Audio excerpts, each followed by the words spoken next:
What's up, guys? Welcome back to another video. Hope you're all doing well today, and welcome to a brand new compound released on MXP Mods last night. This is T-Bell's newest creation, which is probably why it looks a little bit similar to some of you guys. You may remember a track recently that he released called Farm MX. Now, this kind of takes similar inspiration to this. I believe this is all completely custom from T-Bell's brain. However, he's kind of given it a little bit of a backstory that is kind of up the road, which is why aesthetically it's of a similar appearance. You know, we've got the old weeping willow trees over here. We've got the kind of same sort of sandy textures dotted around as well. We have got 3 tracks in one today. So we've got this outdoors track here. If we zoom over to this side, we've got quite a long Supercross track, actually. And then we have another one over in the distance. I like this because, you know, prime Supercross season, I do like still seeing new Supercross tracks coming out. But then also for the guys that aren't as invested into the game as me, that like their casual gameplay, you've got a nice area over there to kind of sharpen your skills and work on your craft, so to speak. So we are going to do a bunch of laps on each and every track, and I hope you enjoy the video. For all of you passionate gamers, you can now get 20% off all G Fuel products worldwide by using code LINS at checkout. And for any of you motorheads looking for some new drip or apparel, use code MXPR_LINS15 fxrracing.eu to get 15% off. All links and codes are in the description down below. Enjoy the video and drop a cheeky little like and subscribe. Right, so as of the release of this video, it is worth mentioning that there is 2 currently known issues with this track that he's going to be working on and fixing. So the first one, which is an actual issue, I suppose, is if you start a race on this track, if you're racing with your buddies, at the very beginning of the race, everyone will get 10 seconds of cuts. It's not the end of the world because everyone gets it, so you're all on an equal playing field anyway. But T-Bell is aware of that, and he says he will be updating it to fix that issue. And the other one, not an issue as such, but I think he said he's also going to update the track in the near future to accommodate this, is that the 2 Supercross tracks currently do not have timing gates. It's just this main Nationals track that does. So for me, it's not really much of a big deal, I suppose, unless you guys want to competitively race against your friends on the Supercross side of things, then just wait for that update to come out. But good to see T-Bell kind of still working, releasing banger tracks for us. I mean, they always look really, really good. Just like this gear and bike combo, by the way, shout out 327.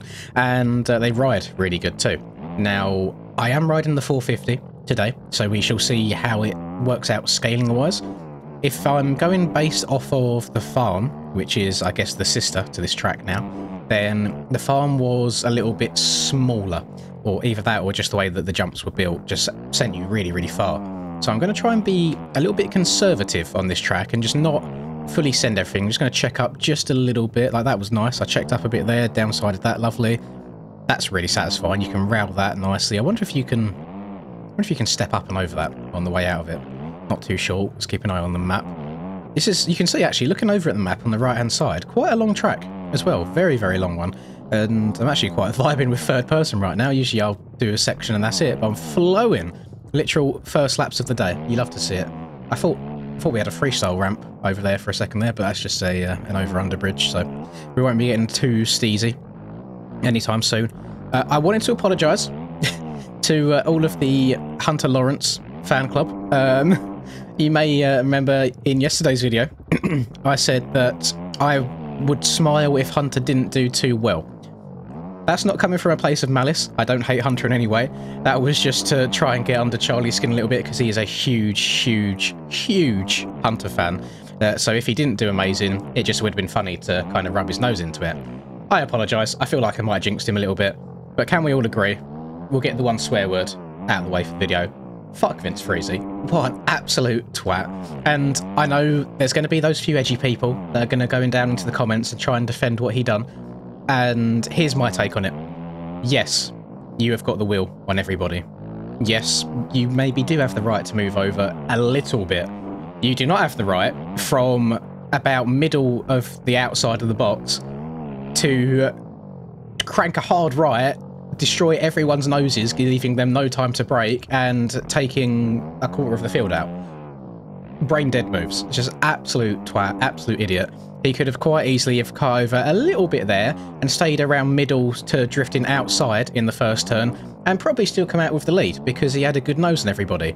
But if anyone's seen the whole Family Guy meme of Consuela, I won't add the racial connotations into it, saying that women or Hispanics are bad drivers. Why is my PC just pooed itself on me. Please come back so the recording can continue. It does this every now and then. There we go. I have no idea how I'm still alive. I was just holding right trigger. But it's kind of that thing. It's like, okay, I'm turning now. Good luck to everybody else. Just cranks a hard right. I don't get it. I do not blame him for what happened in the main event with that crash. That looked to be Malcolm's fault. Looks like he got a little bit sketchy on the takeoff of the second jump in that first rhythm and hooked over left a little bit into Freezy. So that wasn't on him. So we can't hate him for everything that goes down. But when does it end? How did he get one lap into the heat race and already people hate him? It's actually unreal. Oh, there was some very interesting comments going on in our Discord while we was watching all that yesterday, but I would be interested to see your guys' thoughts. I want to see how many people think he did do nothing wrong, because 100% I feel like, yes, he had the lead going into that corner, but you still have to be aware of what's going on around you. You can't just hook a hard right across everyone's noses like that, especially going into that fast of a corner at the end of a really long straight, and expect everyone to be able to stop for it. Something's got to give at some point, and unfortunately, what gave was Hunter's shoulder going straight into the ground and him having to force a comeback. There's no Pulp for me this year, because I don't know what's going on with Pulp MX and where they can and can't host it, but what we've done anyway is in the Dad Shoes Discord, Aiden's kind of doing it manually all through spreadsheets and replicating it so we can all do our picks and compete against each other. So I still had picks. I could have potentially had the worst night of picks in my entire career last night. I had 2 people, which then... I had 1 450 rider, I think, make it through. And then I had 3 250 riders, which turned into 2 250 riders because Nicoletti's bike didn't work. Disgusting. So in 250s, I had Hunter Yoda, I had Max Miller, which was a heartbreaker to see him lose it in the very last corner.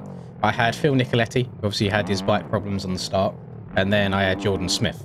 So Jordan Smith and I think Yoda did make it in, didn't he? I think Hunter Yoda made it in. So I had 2 in 250s by the end of the night, and then in 450s I had Hunter. So even though I was kind of preying on his downfall a little bit, I still backed him enough to put him in my team.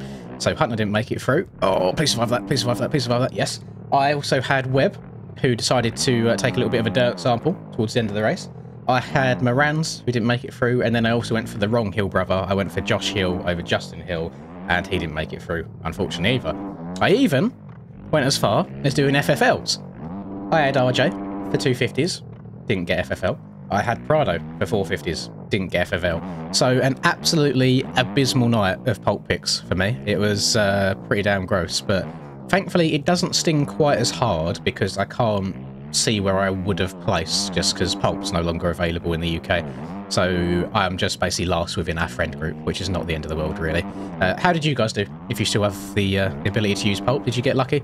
I feel like choosing 450 picks was super difficult now, just with the amount of handicap everyone doesn't have. Like, all the handicaps are quite low and there being so many fast people. I was really upset that Malcolm didn't do too well. I wanted him to do good today. I really did. But yesterday, last night.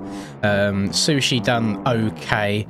I should start saying Joe. I'm just going off the American terminology, which I brought up last night, actually, in Discord. So I know it's kind of like jokey between Jet and them and such, but the fact that they can, the commentators and broadcasts can get away with calling the Asian person sushi is outrageous to me.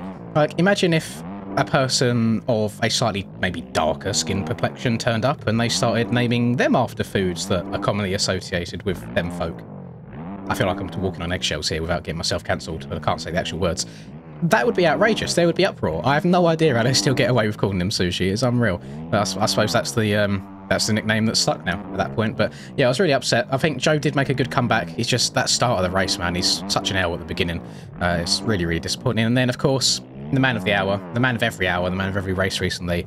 Really happy that Jet done good. Although it wasn't like a walk in the park, how it usually was, but there's that usual thing is we don't know if he's managing or if he's really pushing, when we're never going to know.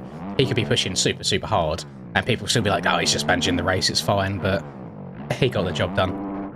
It was quite thankful actually that Anson and Webb were kind of getting into it with each other and slowing each other down, which then pulled away a little bit of a gap, and he done really well. I mean, at every point now I feel like he's proving people wrong. It's like, oh, you wouldn't have gone the perfect season if Tomac was there. where was Tomac last night? Not doing good at all. And I'm not a Tomac hater by any means. I do enjoy Tomac. I'm a little bit worried for him because I feel like he will pick up his speed throughout the season and get faster and get wins. But will it be too late by the time he does do that? Will there already be too big of a points lead to make a comeback? And then Chase done pretty good. Chase a little bit of...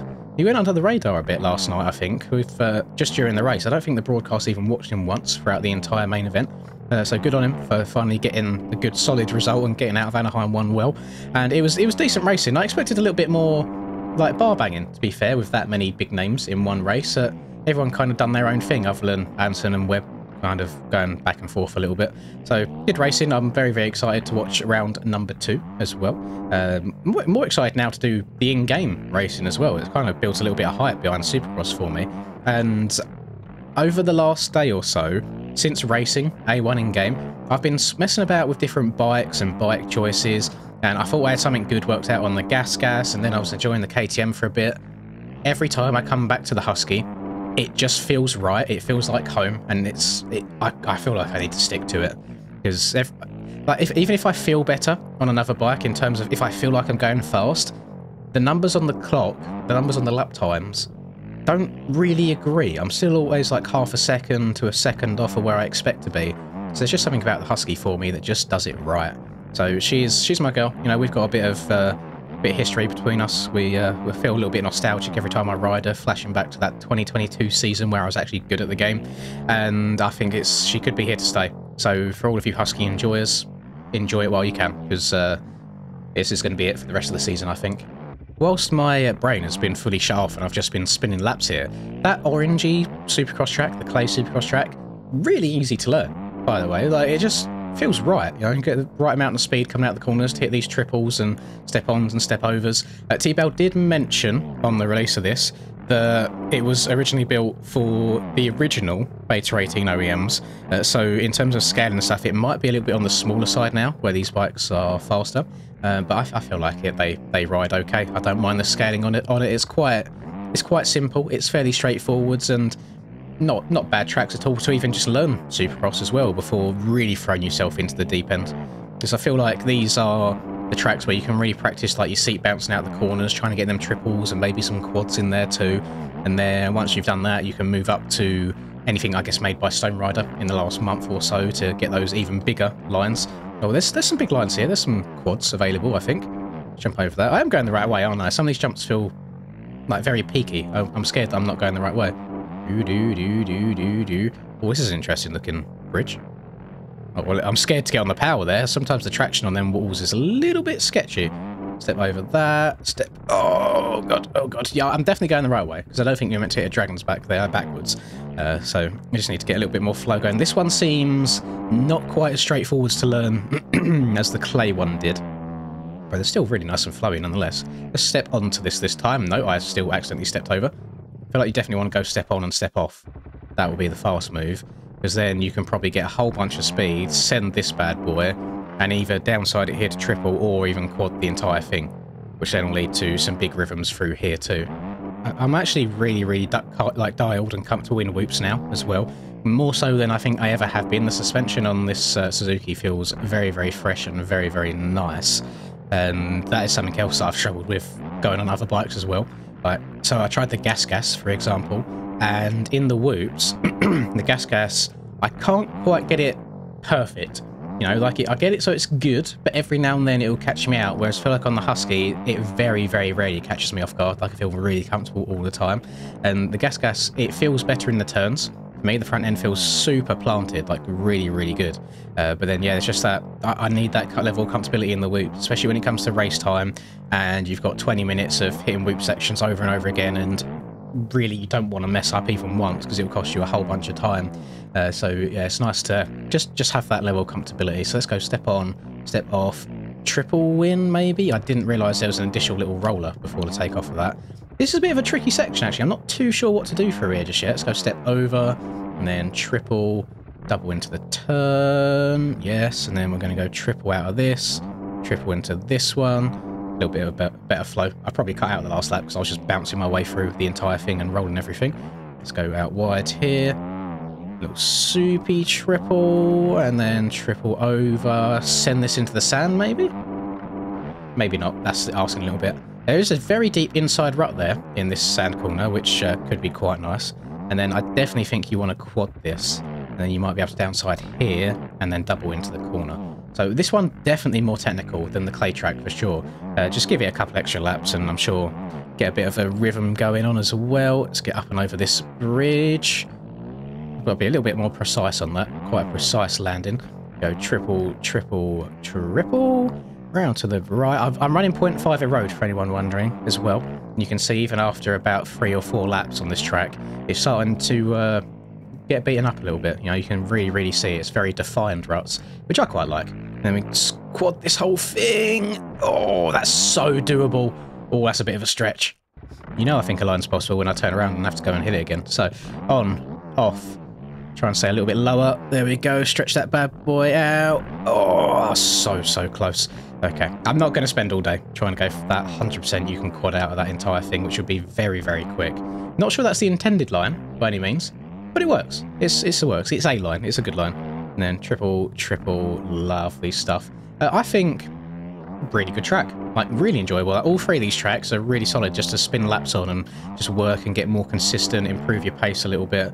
So thank you very much, T-Bell, for releasing this for us. I certainly do appreciate it. And at the point of you guys watching this, I know in yesterday's video I said I was going to do some streams. I want to do a bunch of elimination races this evening, whenever you're watching this. I do have a coaching lesson to do at 5 PM my time, so that'll go on until 5 till 6, which if you want any coaching, by the way, links down in the description, mxbcoach.com. And then after that, I can certainly go about doing some elims. We'll get some going all evening. No, it's the weekend, a bunch of people should be about, have some fun, and maybe get off of Supercross a little bit. Because I feel like I've been doing so much Supercross recently, just preparing, that it'll be nice to go outdoors for once and enjoy it. So definitely stop by. I look forward to seeing you all there. I hope you've enjoyed this video. If you would drop a like and subscribe to the channel if you are new, I would very much appreciate it. Have a wonderful rest of the day, whatever you're up to, and I'll catch you all in the next video. Peace.